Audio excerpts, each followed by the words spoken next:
Assalamualaikum warahmatullahi wabarakatuh. Kepada yang terhormat Bapak Ibu dosen penguji kinerja program pendidikan profesi guru batch 4 tahun 2025. Perkenalkan, nama saya Muhammad Ma'ruf dengan nomor NIM 2503117404.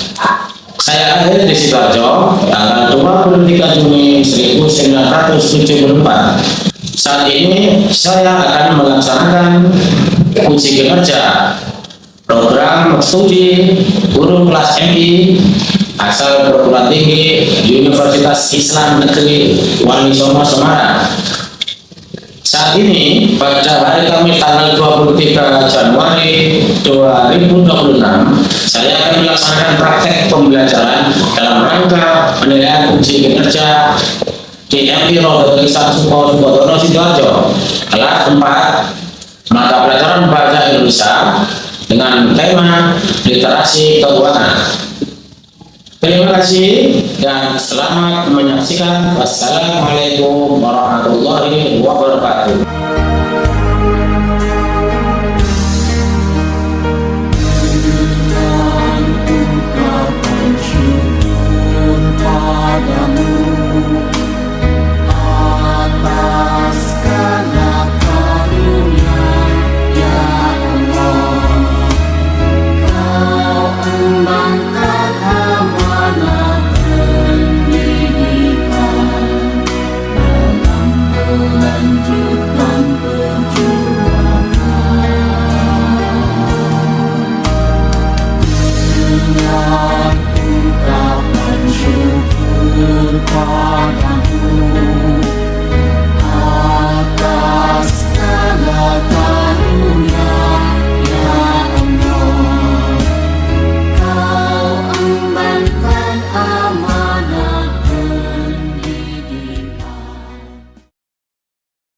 Assalamualaikum warahmatullahi wabarakatuh.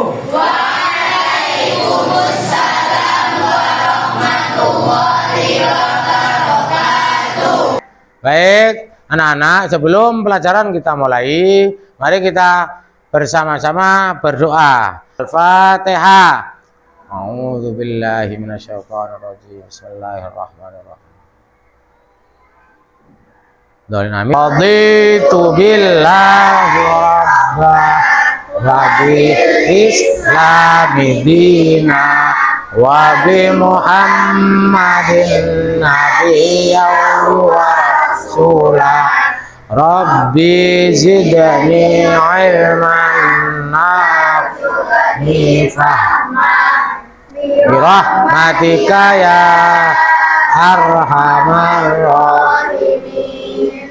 Sekarang saya absen, anak-anak ya. Nanti kalau yang saya panggil angkat tangan ya. Ini masuk semua ya. Bersatu Abdul Hafidul Quran, Abdullah Zainal Arifin hadir. Rahma Aulia Putri, Aisyah Adila Fauzia, Intan Indana Bila, Imadul Ummah.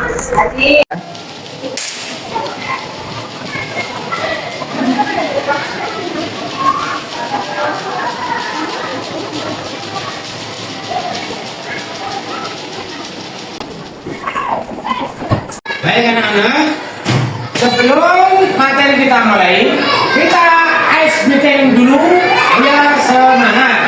Ya, coba siapa yang akan memimpin? Saya. Oke, siapa namanya? Najwa. Oke, maju Najwa.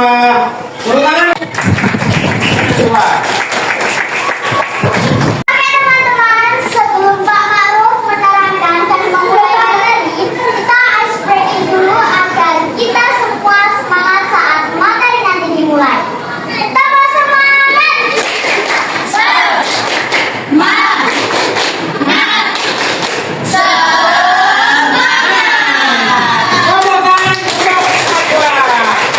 Anak-anak, materi hari ini kita mempelajari tentang apa itu? Materi literasi keuangan. Ya, apa itu literasi Jadi kita harus apa? Pinter-pinter dalam pengelolaan uang, meneliti uang, dan kegunaan uang. Yaitu apa itu?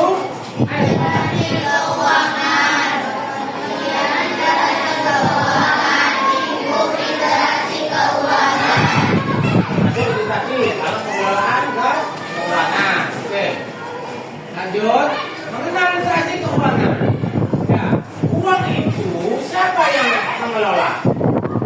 Yaitu bank. Bank itu dalam naungan Bank Indonesia. Ya juga apa? BPK apa? Yang keras sekali lagi. Terus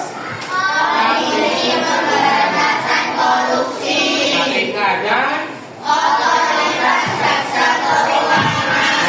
semua muaranya ke Bank Indonesia. Terus BPK, Badan apa itu? Pemeriksa Keuangan. BPK, Badan Pemeriksa Keuangan itu yang memeriksa semua apa? Uang-uang pejabat, uang-uang instansi, ya. Semua ada menteri. Kok uangnya banyak, itu semua yang memeriksa BPK. Terus apa ini? Komisi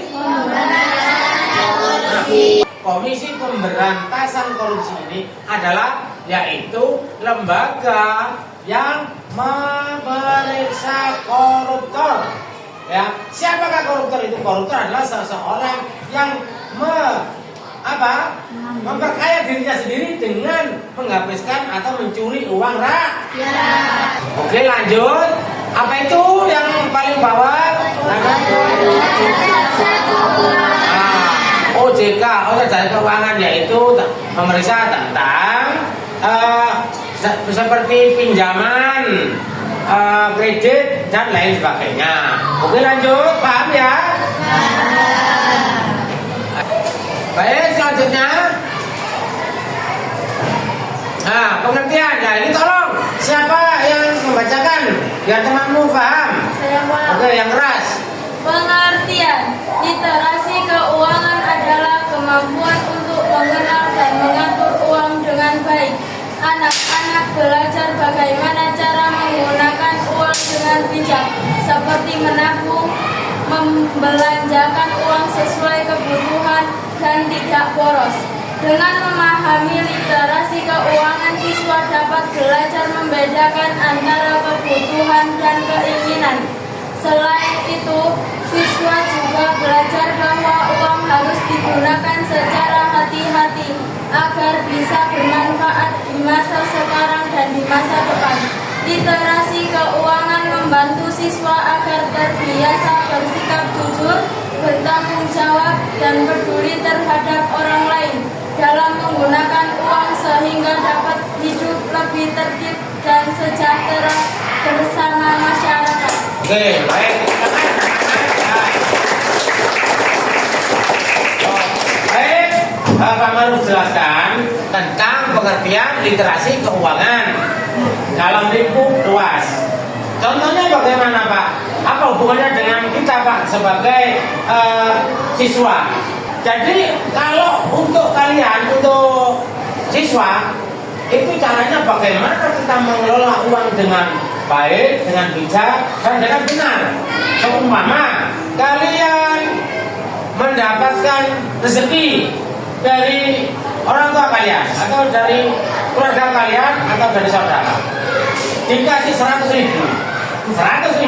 Biasanya kalau dapat uang 100.000, 200.000 itu pas hari apa? Sampai 500.000. Lebaran. Itu momen yang sangat penting, ya. Mumpung lebaran, jangan langsung dihabis-habiskan. Jadi kebutuhan itu nanti ada selanjutnya antara kebutuhan primer dan kebutuhan sekunder. Nanti di sana Pak Naruh. Ya, caranya mengelola uang ketika kita mendapatkan rezeki, ya, itu harus benar-benar hati-hati. Jangan bohong. Itu nggak boleh.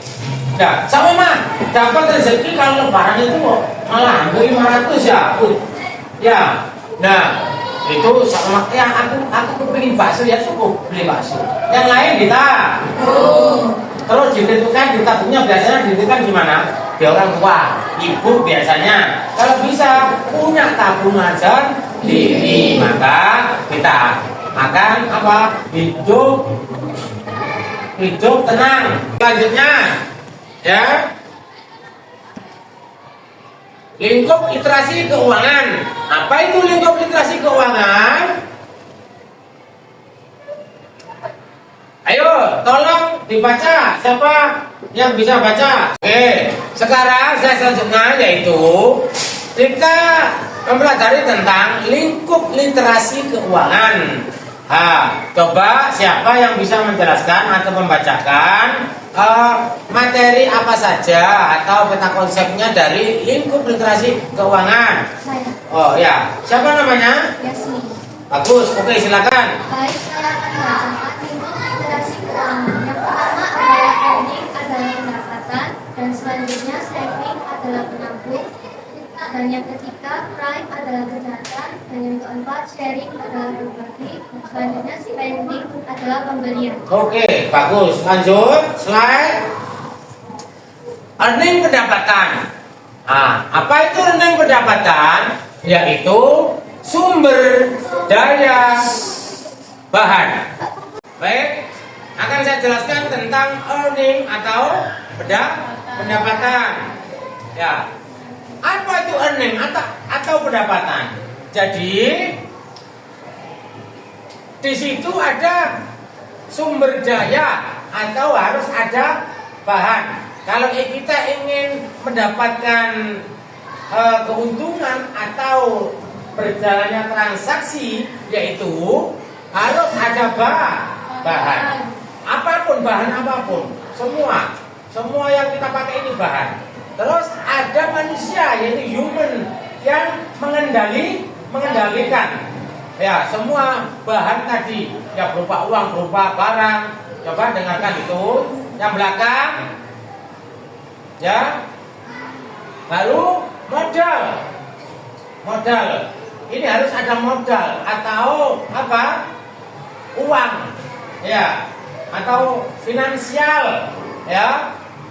Baru kita kalau ingin mendapatkan atau keuntungan harus terjadi apa? Transaksi.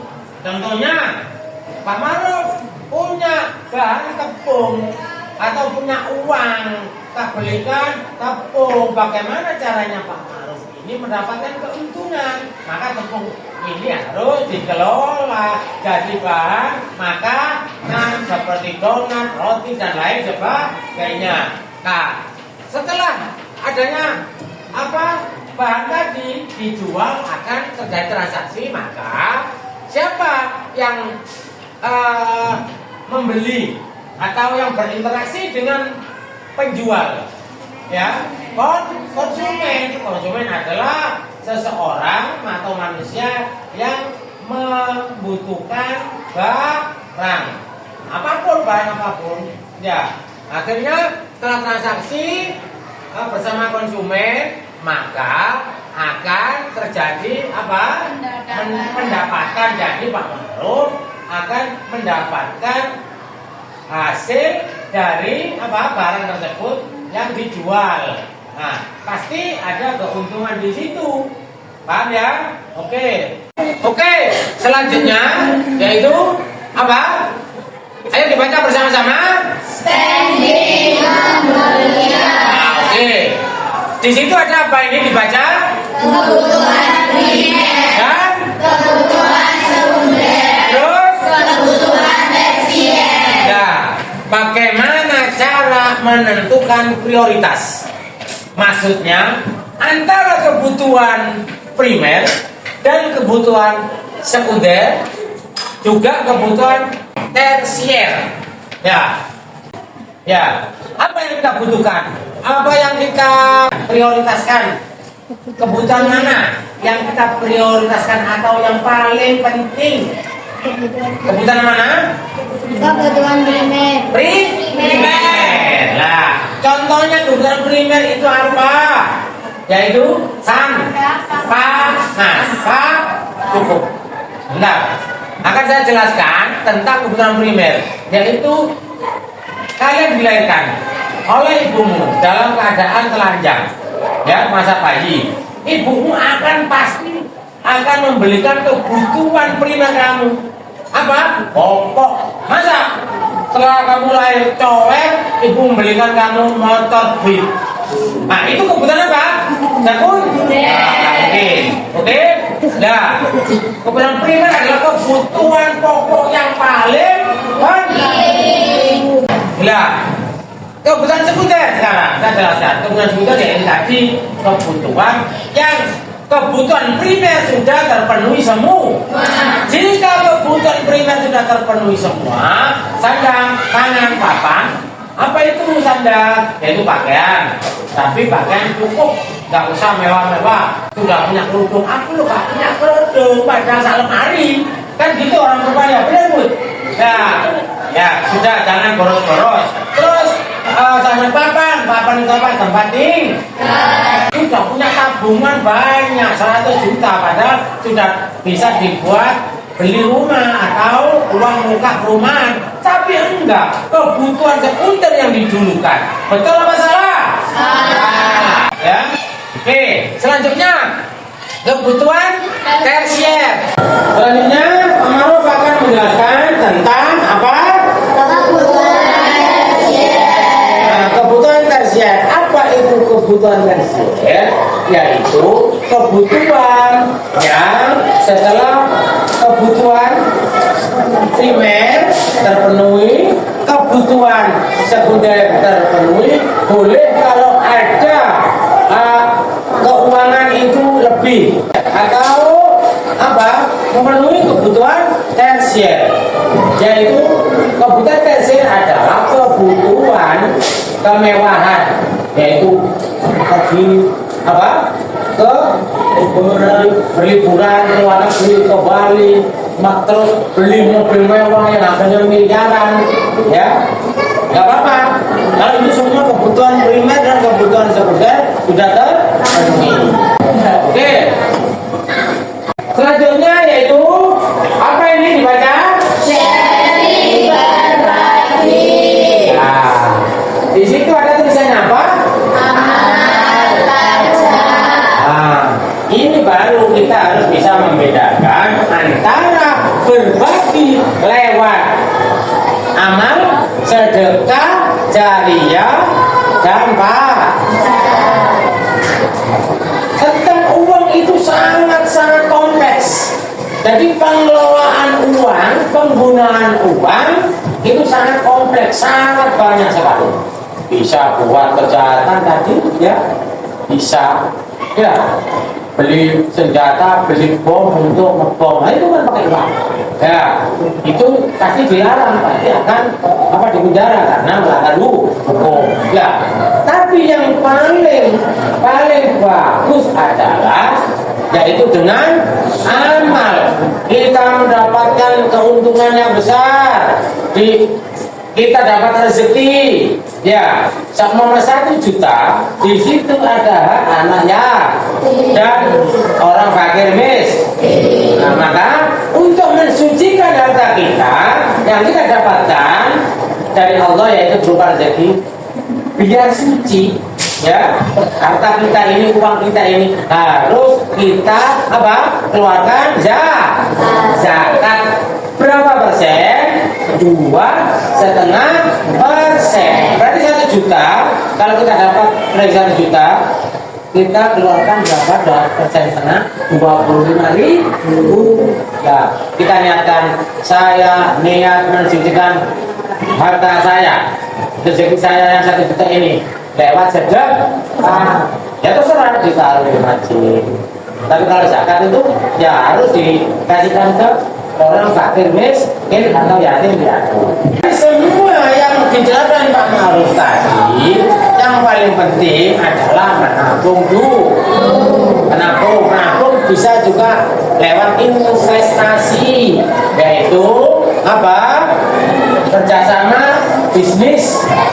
Ya, uang ini dibuat untuk bisnis, join sama pengusaha apa sama mangkut batu bara atau apa, kita join istilah urunan ya, yaitu bisa juga menabung secara pribadi atau ke bank dan asuransi ya. Jadi uang ini bisa kita asuransikan ya, kita titipkan bank ya untuk masa tua kita nanti ya. Kalau kita ada apa-apa kecelakaan atau apa atau ada kematian, itu dapat asuransi ya. Mobil kita kecelakaan, kalau sudah kita asuransikan akan diganti sama pihak asuransi.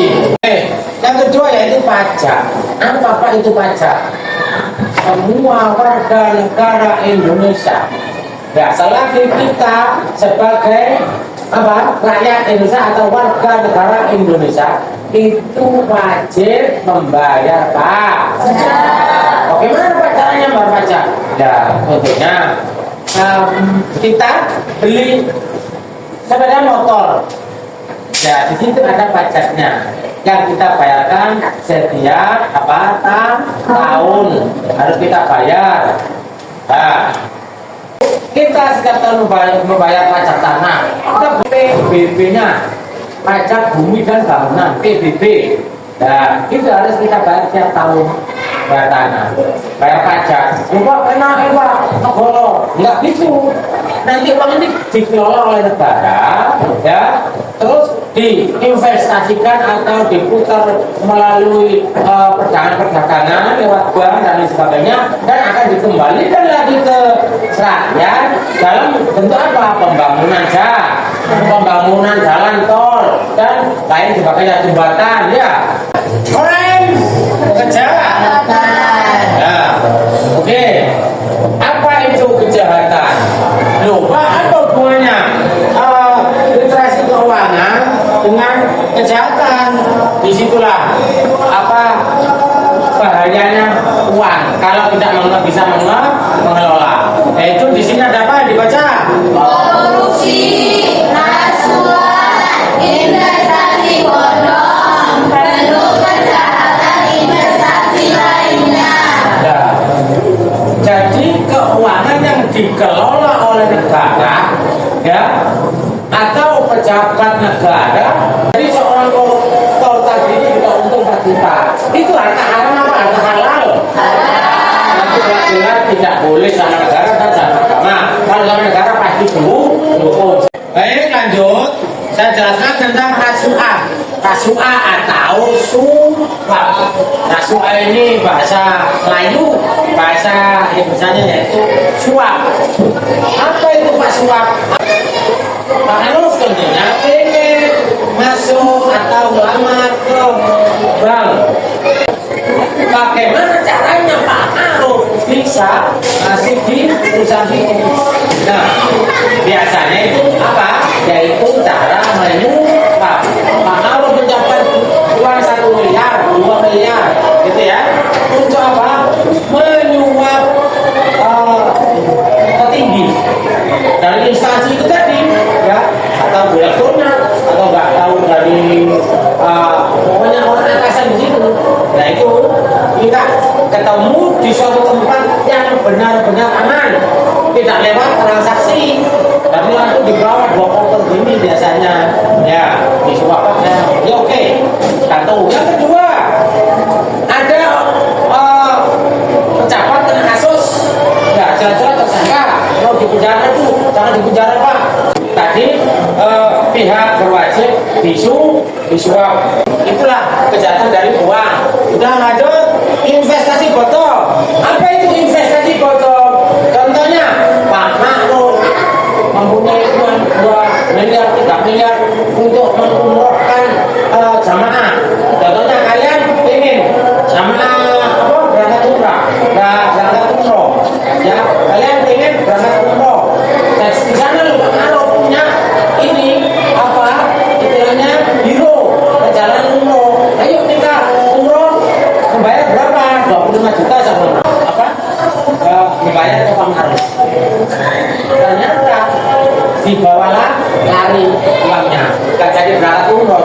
kasus yang kemarin ya. Itu investasi bodong. Lanjut, bentuk kejahatan investasi lainnya macam-macam. Lanjut, slide selanjutnya yaitu cara lah, ini yang paling penting karena sekarang marak kejahatan uang beredar, uang palsu. Dulunya apa? Ini ya. Nah, caranya bagaimana Pak mengenali uang palsu? Yaitu contohnya seperti ini ya. Ini contohnya uang berapa ini? 50.000. Ya, uang 50.000 ini terdapat apa? Garis atau benang atau pita ya. Hologramnya ini terdapat apa ini?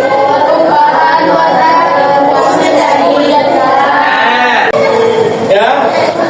Nah, contohnya seperti ini ya. Kelihatan ya? Nah, ini loh benangnya ya. Ini ya. Di sini ada benang. Ini ungu, tapi kalau sudah di ultraviolet apa? Alatnya untuk mendeteksi uang asli dan palsu. Antara uang asli dan palsu apa? Sinar ultraviolet. Di mana itu Pak? Di bank ada, di toko-toko kecil ada. Jadi karena maraknya uang palsu, akhirnya apa? Disinari dengan sinar ultraviolet. Sekarang sesi pertanyaan. Siapa yang mau tanya? Silakan. Ya, namanya siapa? Oke. Pak, bagaimana cara membedakan antara uang asli dan uang palsu? Ya, tadi sudah Pak jelaskan ya, uang asli itu walaupun dicelup di air, dikucek-kucek, dicuci sama rinso, dikasih pemutih. Ada pertanyaan lagi? Siapa yang mau tanya? Saya Pak. Oke, oh Ilham. Silakan Ilham, apa yang mau ditanyakan? Pak, bagaimana cara mengelola uang primer, sekunder, dan tersier? Oh, maksudnya pengelolaan uang dalam kebutuhan primer, terus kebutuhan sekunder dan Tersier. lah. Bagaimana cara menentukan prioritas? Maksudnya antara kebutuhan primer dan kebutuhan sekunder, juga kebutuhan tersier. Ya, bagaimana? Biar apa? Kita bisa memanfaatkan benar-benar atau mengelola uang dengan benar-benar. Kebutuhan mana yang kita prioritaskan atau yang paling penting? Kebutuhan mana? Kebutuhan primer. Primer. Nah, contohnya kebutuhan primer itu apa? Yaitu cukup. Nah, akan saya jelaskan tentang kebutuhan primer. Kebutuhan primer adalah kebutuhan pokok yang paling penting dan lain sebagainya. Kita lapar, ibumu tahu kalian lapar, masa terus ibumu punya uang 1 juta dibelikan apa? Perhiasan, kilo pangan nak. Nah, padahal perhiasan itu kebutuhan sekunder. Nah, kebutuhan sekunder sekarang saya jelaskan. Kebutuhan sekunder yang tadi kebutuhan primer sudah terpenuhi semua. Jika kebutuhan primer sudah terpenuhi semua, sandang, pangan, papan, apa itu sandang? Yaitu pakaian. Tapi pakaian cukup, nggak usah mewah-mewah. Sudah punya kerudung, aku loh nggak punya kerudung, padahal sak lemari. Kan gitu orang tuanya, benar Bu? Ya sudah, jangan boros-boros. Terus sandang papan itu apa? Tempat tinggal.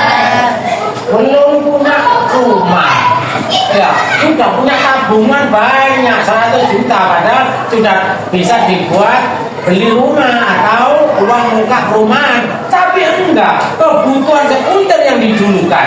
Betul apa salah? Salah. Oke, selanjutnya anak-anak, sekarang kalian kerjakan lembar kerja peserta didik. Hari ini Pak Maru sudah siapkan lembar kerja peserta didik, yaitu mengisi tentang uang rupiah, mengisi bilangan sama angka. Coba, ayo nanti dikerjakan. Ya, berunding sama temanmu ini ibarat kerja kelompok, ya. Kerja kelompok itu ditulis bilangan sama ditulis angka. Ini temannya mana? Nggak ada ya? Masuk. Oke, yuk. Nah, itu ditulis ya.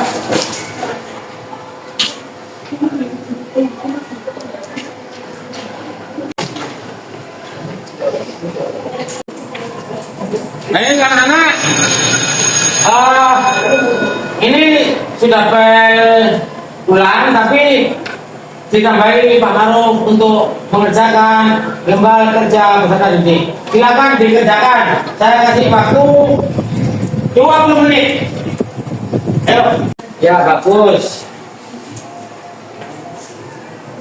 Nah, itu bagus. Oke.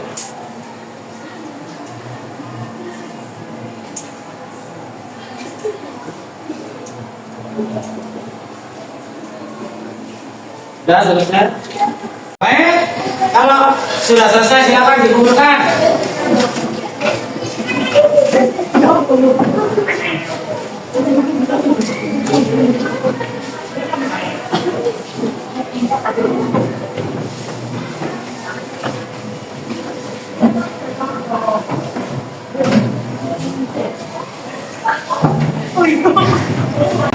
Saya kira itu yang bisa Pak Maruf sampaikan. Semoga ilmu yang disampaikan Pak Maruf tadi bermanfaat bagi kita semua di kemudian hari dan kita bisa mengelola uang dengan baik dan benar. Baik, sekian anak-anak. Sebelum pulang, mari kita berdoa terlebih dahulu. Berdoa mulai.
Iyyaka na'budu wa iyyaka nasta'in ihdinas siratal mustaqim siratal ladzina an'amta 'alaihim ghairil maghdubi 'alaihim waladdallin.